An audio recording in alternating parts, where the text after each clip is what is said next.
Bien, bonsoir à toutes et à tous. Le début de campagne a été ce qu'il a été, et je pense qu'il est temps de passer à autre chose. Alors, pourquoi pas la méthode scientifique? Finalement, voter, c'est prendre une décision, et nous sommes nombreux dans l'université à être des scientifiques qui avons l'habitude d'avoir des méthodes assez systématiques pour arriver à une décision. Alors, c'est quoi la méthode scientifique? Un petit rappel tout à fait bref, mais vraiment un rappel pour beaucoup d'entre vous, j'en suis sûr. Mais on commence par des questions. En fait, pour pouvoir faire un choix, il faut savoir à quelles questions on répond. Des questions qui, dans notre cas, concernent l'avenir. Donc, on va essayer d'examiner quel sera cet avenir. Et pour ce faire, il faut faire un certain nombre d'hypothèses. On va avoir en général plusieurs hypothèses. Et puis, on va essayer d'examiner les conséquences des différentes hypothèses. Comment est-ce qu'on examine les conséquences des différentes hypothèses? Ben, un ingénieur construit un modèle, souvent un modèle mathématique.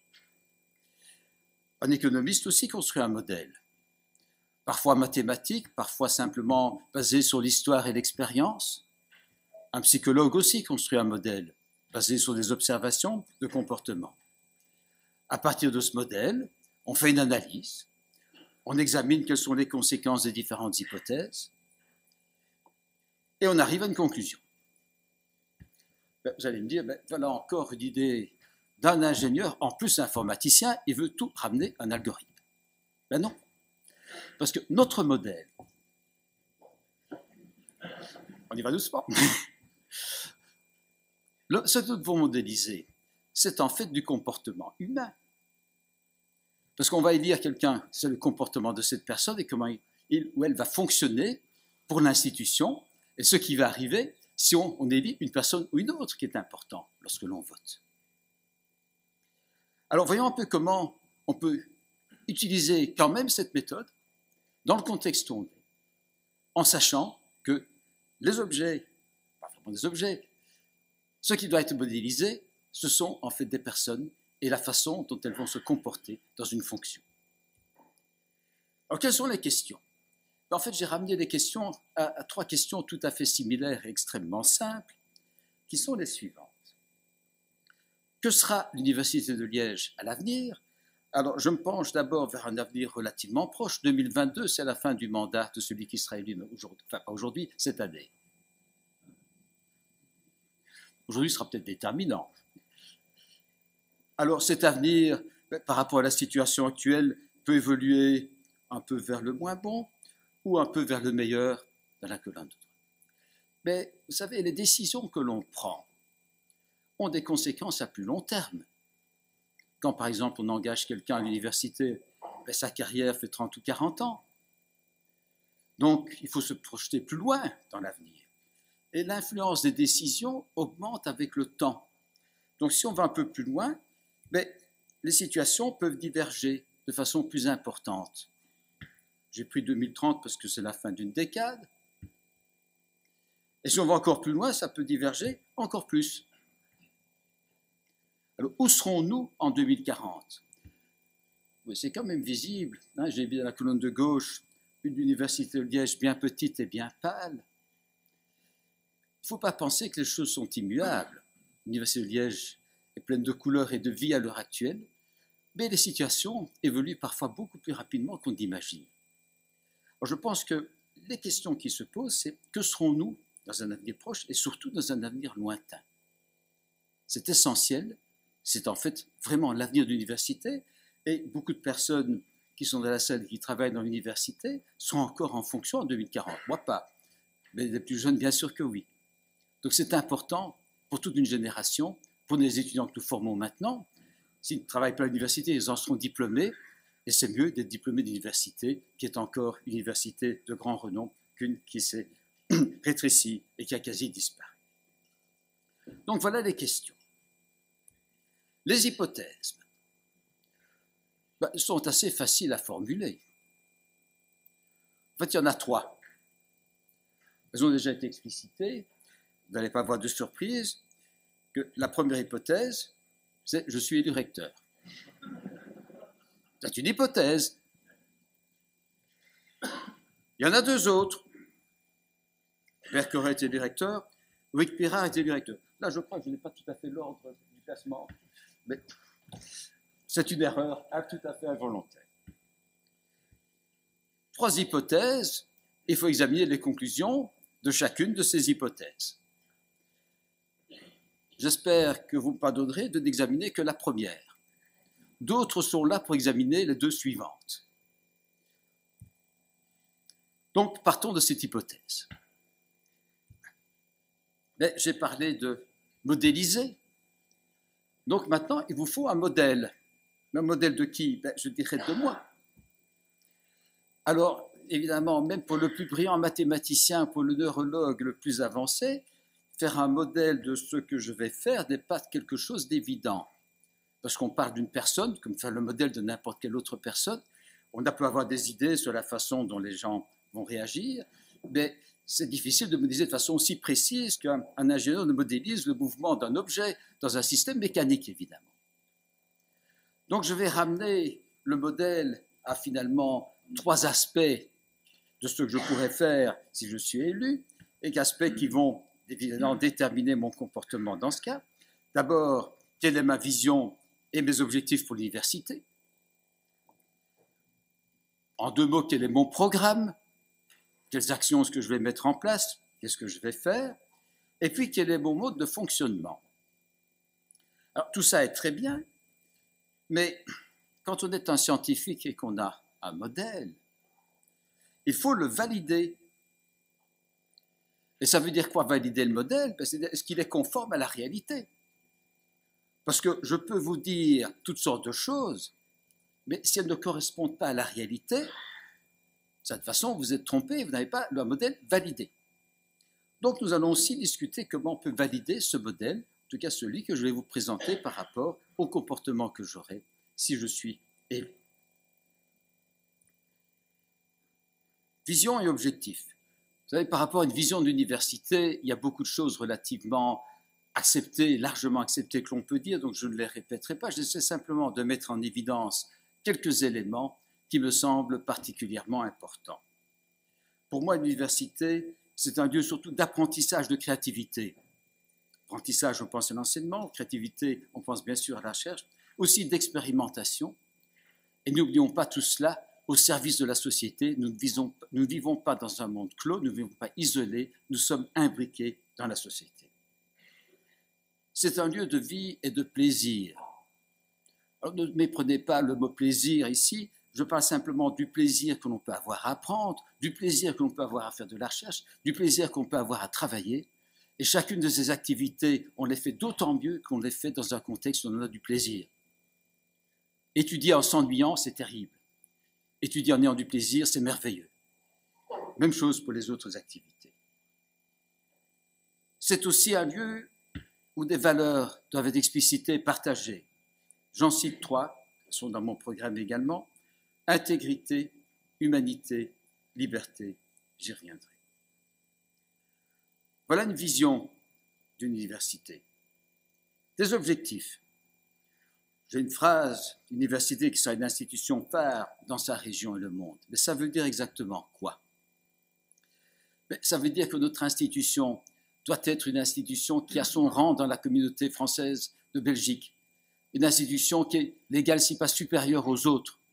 On est souvent maintenant positionné en retrait. Il n'y a pas de raison que ce soit ainsi. Nous avons déjà notre place dans le monde, mais elle doit être maintenue et étendue. Nous devons avoir nos réseaux de connexion internationaux.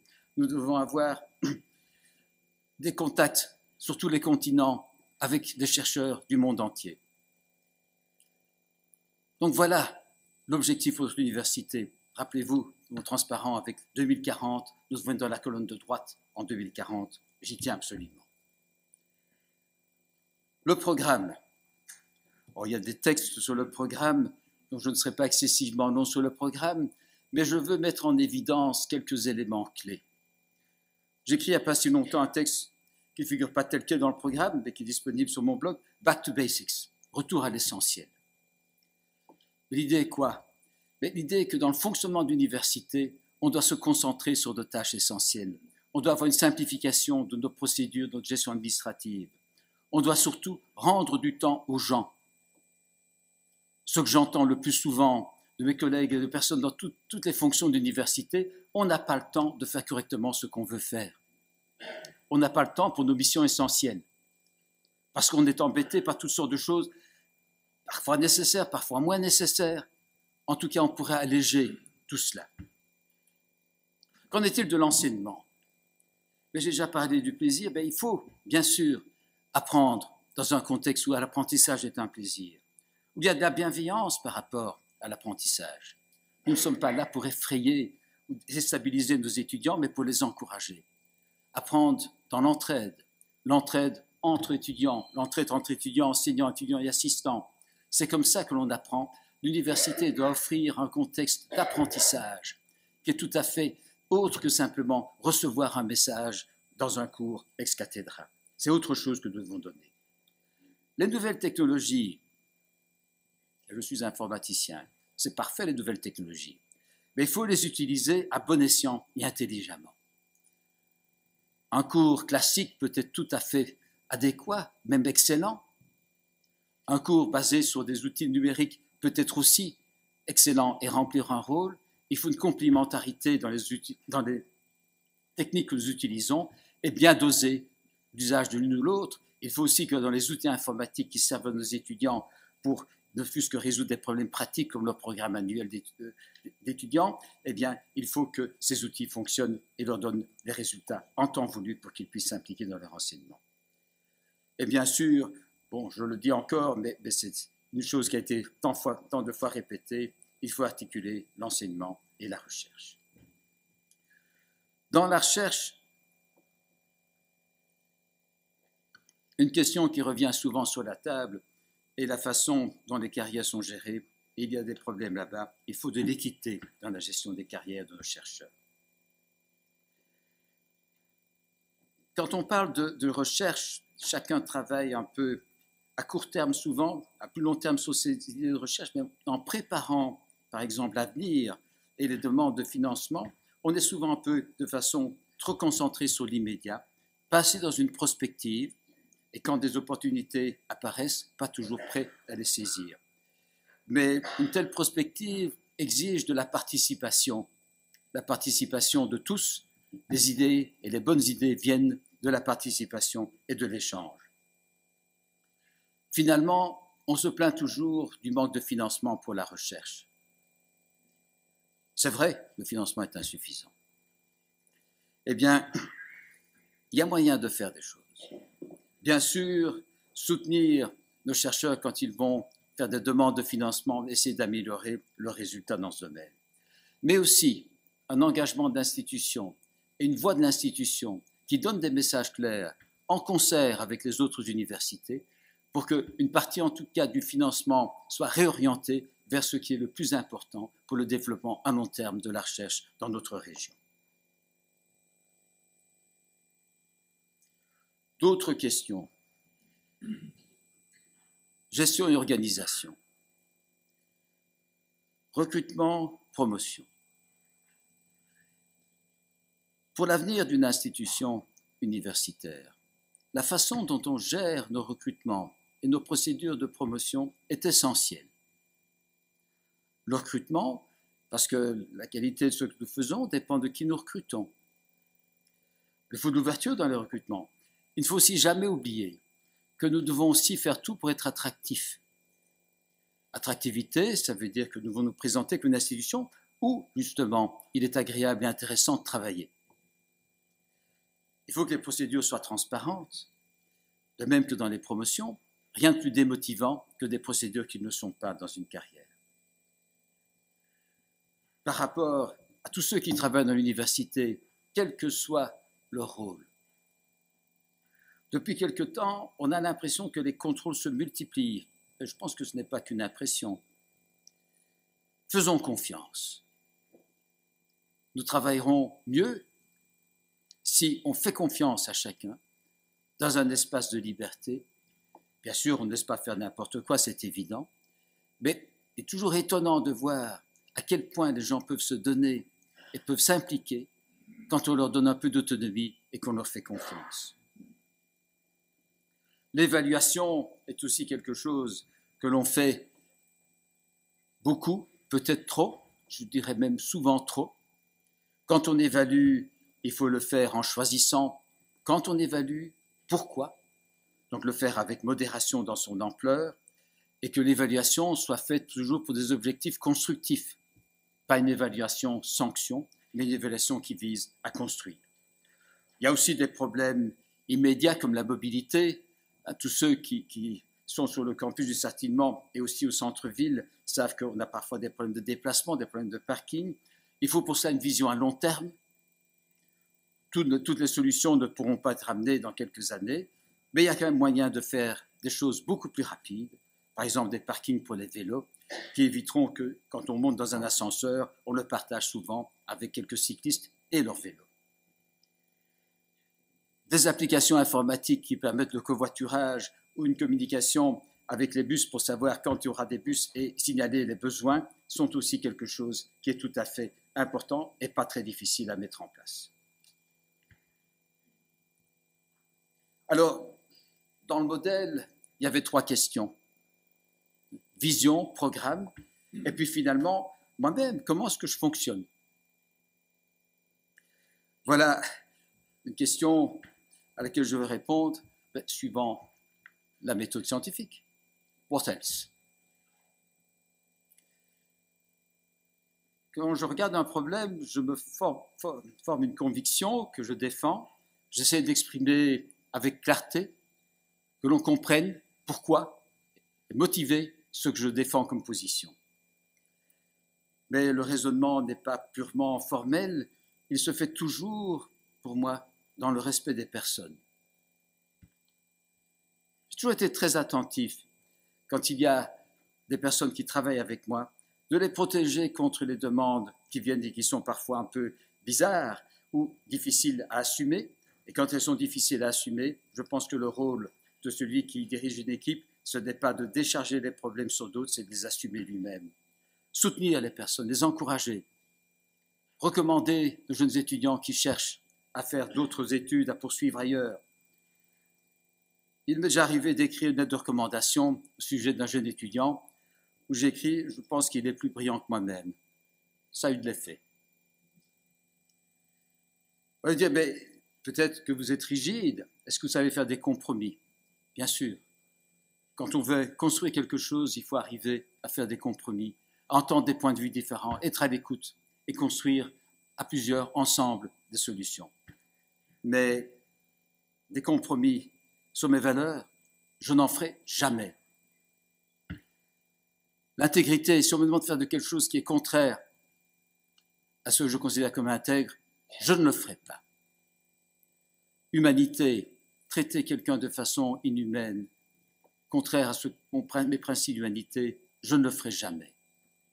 Liberté, restreindre la parole de quelqu'un parce que c'est demandé, ça peut arriver dans une université. Je ne le ferai jamais. C'est vraiment contraire à mes valeurs. Mon fonctionnement sera aussi un fonctionnement en équipe. Et l'équipe, vous la connaissez. Cette équipe est une équipe crédible. Pourquoi crédible? Parce que chacune de ces personnes que vous voyez là a une expérience, a construit toute une carrière où ils ont appris à gérer toute une série de choses. Et ils ont choisi le rôle qu'ils vont prendre dans mon équipe, le rôle qui leur convient. Et ils sont parfaitement préparés à ce rôle.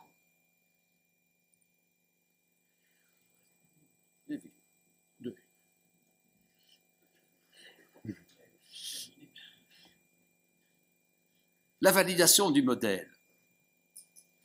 Bien, on a un modèle, il faut encore voir est-ce qu'il correspond à la réalité. Ce que je peux vous dire, c'est que mon modèle, ma vision est construite pas simplement sur des lectures, mais sur l'expérience. J'ai un programme ambitieux, mais réaliste parce que j'ai déjà l'expérience d'avoir mis en place un certain nombre de choses dans l'université avec succès. Mon fonctionnement, si vous voulez savoir si ce que je clame est correct, eh bien, allez voir mes écrits et mes actions passées, ça va vous éclairer. J'ai l'audace de dire que ma personnalité est juste et bienveillante. Dans ma vie, j'ai travaillé avec beaucoup de monde. J'ai dirigé des personnes, j'ai collaboré, et je pense que personne n'a pu dire que je n'étais pas bienveillant ou juste. Et l'équipe que vous avez vue est déjà opérationnelle. Déjà opérationnelle parce que nous avons notamment ensemble construit une vue de l'avenir. Nous avons 4 sites. Si on se projette en 2040, ça peut être vu comme un handicap d'avoir 4 sites, mais c'est aussi une formidable opportunité, parce que ces sites peuvent être porteurs de nos valeurs et construire avec ces sites des choses compatibles avec nos valeurs, qui sont l'expérimentation, l'exemplarité, la créativité, pour apporter du bonheur. Et voilà, voilà ce que chacun de ces sites peut apporter, en quelques mots. Et je terminerai simplement par ma conclusion, que puisque vous devez voter, appliquer la méthode scientifique avant de voter, la conclusion, la voilà évidemment. Et je peux vous dire une chose, bon, ça veut dire que j'ai fini. Je vais vous dire une chose, c'est que si je suis élu, nous travaillerons ensemble, avec tous, pour l'Université de Liège. Je vous remercie.